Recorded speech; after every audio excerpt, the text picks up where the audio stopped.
Assalamualaikum warahmatullahi wabarakatuh. Saya Adijaya NIM 013 akan menjelaskan tentang pengertian zakat.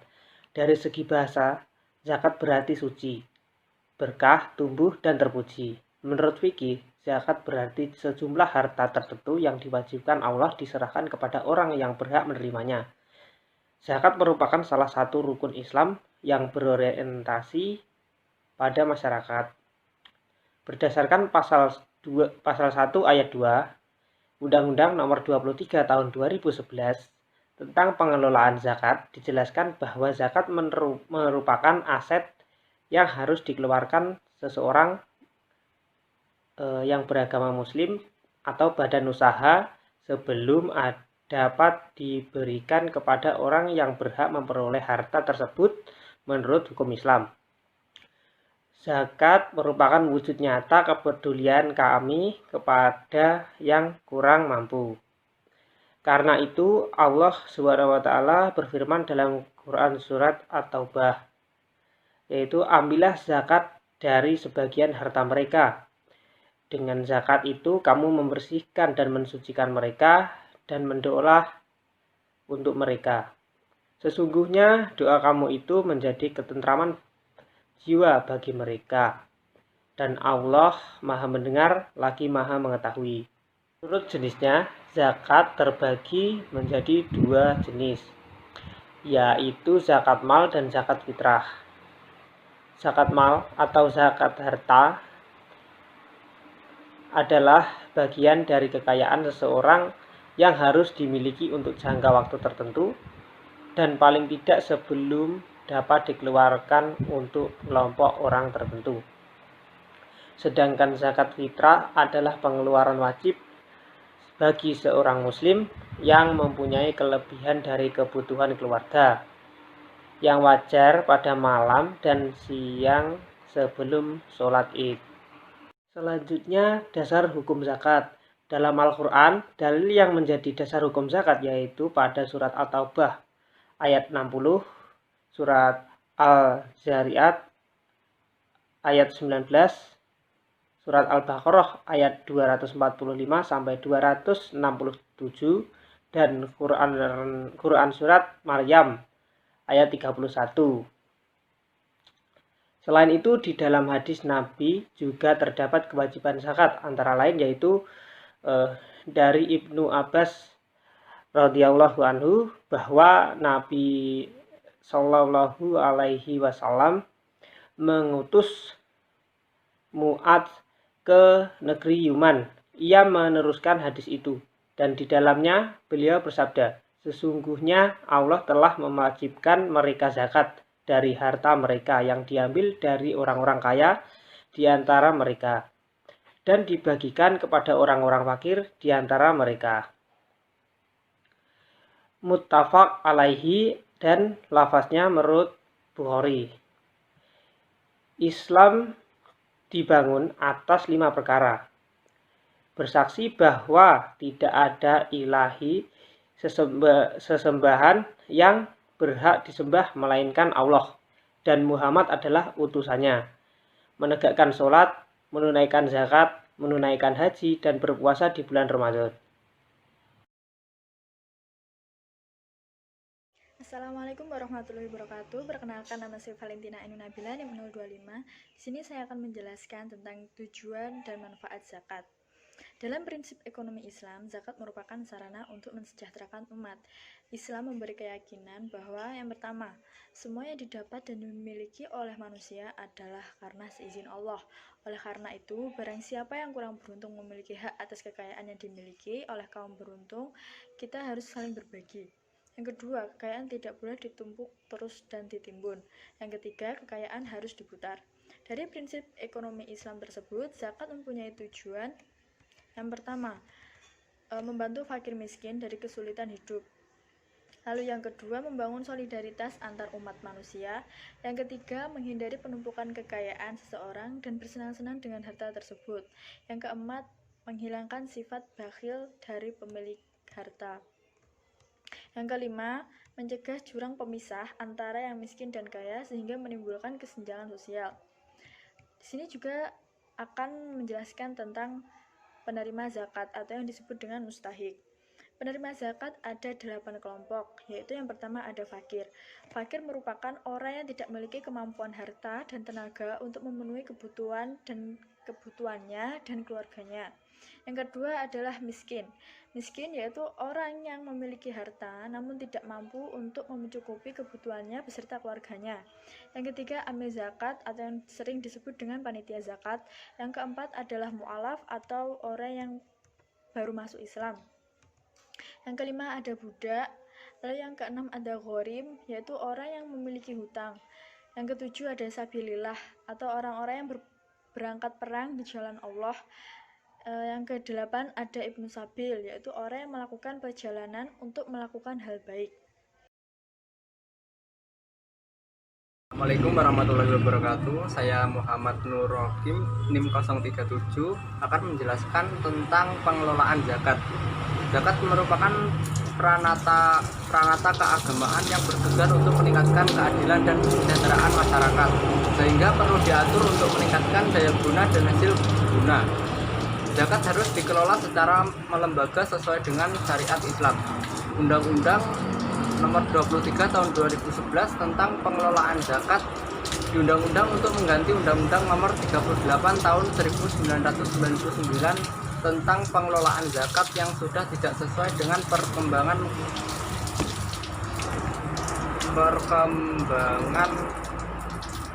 sehingga perlu diganti dengan yang baru dan sesuai.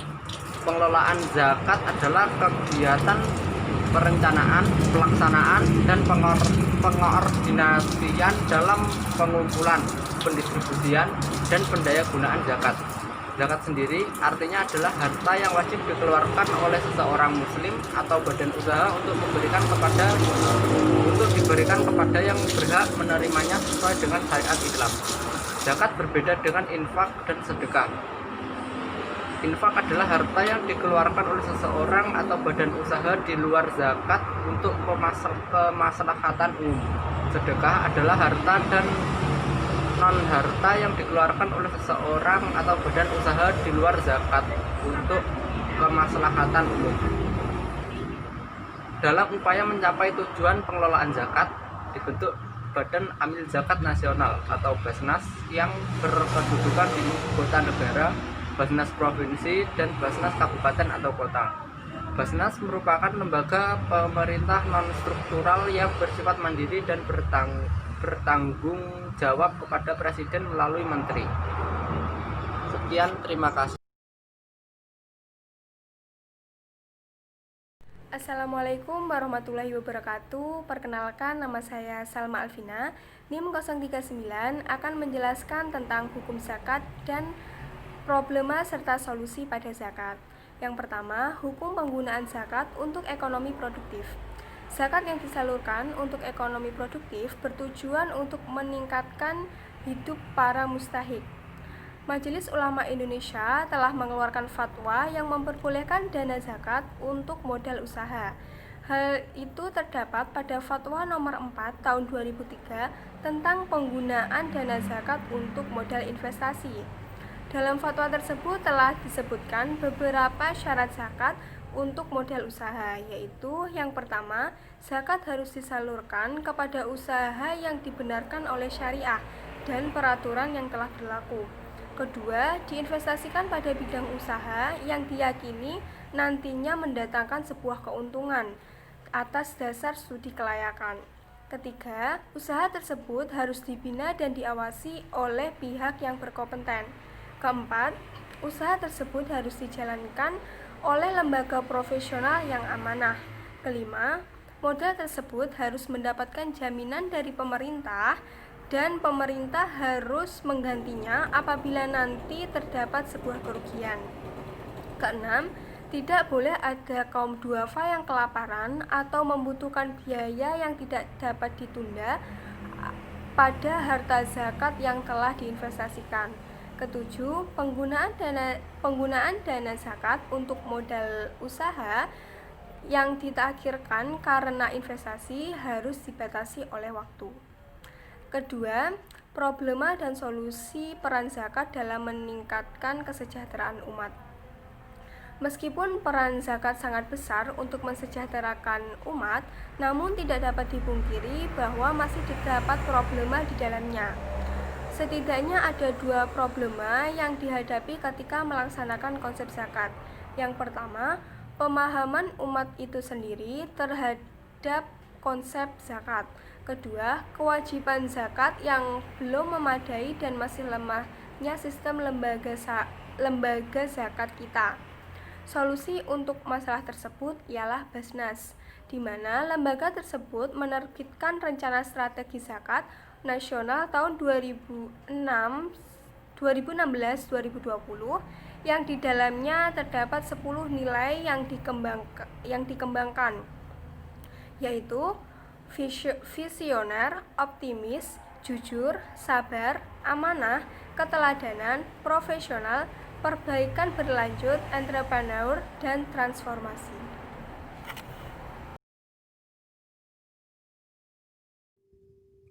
Assalamualaikum warahmatullahi wabarakatuh. Saya Ruji Yosidian Pratiwi, NIM 043 dari kelompok 4 ingin menjelaskan mengenai implementasi zakat untuk kesejahteraan umat dan tanggapan mengenai zakat untuk kesejahteraan umat.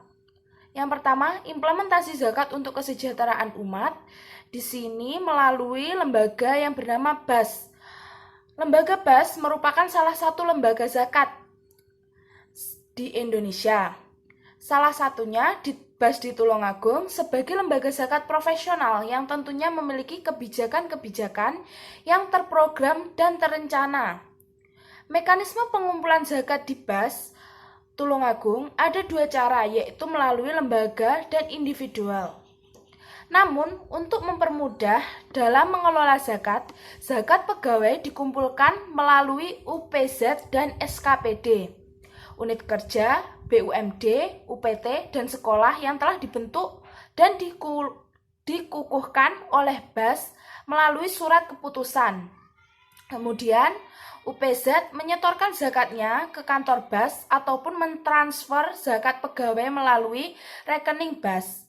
Setelah itu, BAS di Tulungagung sesuai programnya juga akan menyalurkan zakat berupa santunan, yatim piatu, dan duafa, bantuan bencana atau bedah rumah atau bantuan pengobatan, bantuan pembangunan tempat ibadah dan kegiatan syiar Islam, bantuan modal usaha, bantuan beasiswa anak berprestasi, bantuan pembinaan keagamaan, dan bantuan penunjang kegiatan pendidikan Islam, bantuan sertifikat tanah wakaf dan operasional BAS.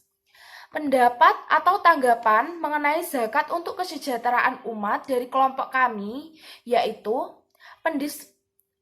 pendistribusian dana zakat yang selain digunakan untuk kegiatan konsumtif, bisa juga digunakan untuk menunjang kegiatan ekonomi produktif bagi orang yang menerima sesuai dengan tujuan pengelolaan zakat, yakni meningkatkan manfaat zakat untuk mewujudkan kesejahteraan masyarakat.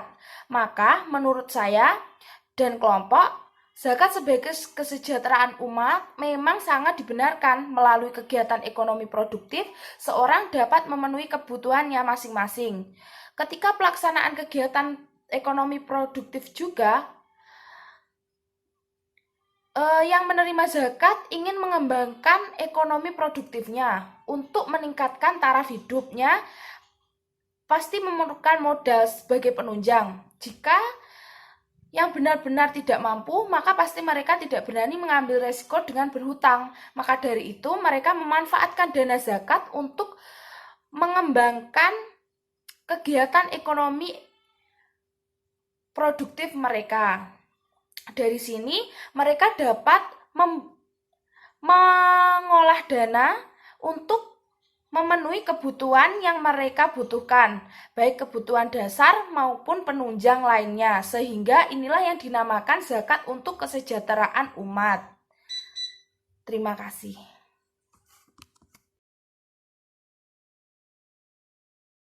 Assalamualaikum warahmatullahi wabarakatuh. Saya Fiatri Anggreni, NIM 045. Saya akan mempresentasikan tentang besaran zakat. Yang pertama yaitu besaran zakat fitrah. Besaran zakat fitrah yang wajib dikeluarkan adalah 1 sya', yaitu sekitar 2,5 kg atau 3,1 liter makanan pokok. Yang kedua yaitu zakat mal. Zakat mal merupakan zakat yang dikenakan atas harta yang dimilikinya sesuai syarat dan ketentuan yang telah ditetapkan. Jenis harta mal yang wajib dizakati dan ketentuannya.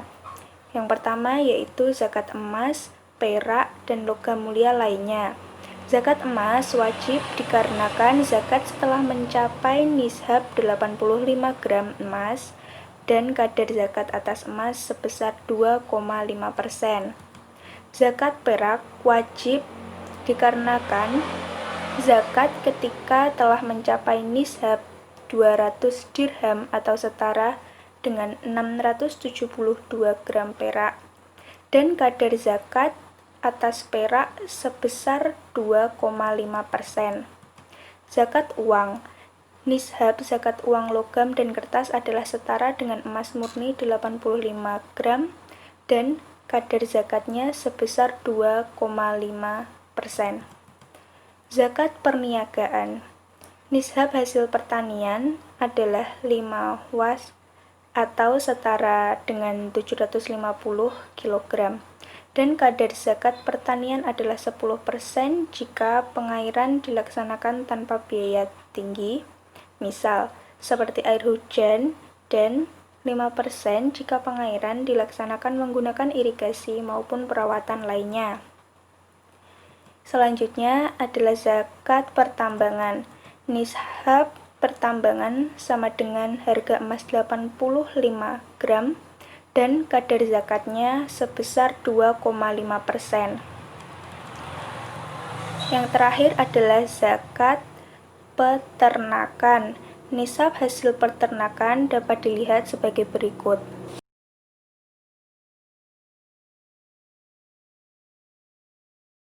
Untuk lebih jelasnya dapat dilihat pada hasil resum halaman 11 dan 12. Sekian presentasi dari kelompok kami, mohon maaf bila ada salah kata. Wassalamualaikum warahmatullahi wabarakatuh.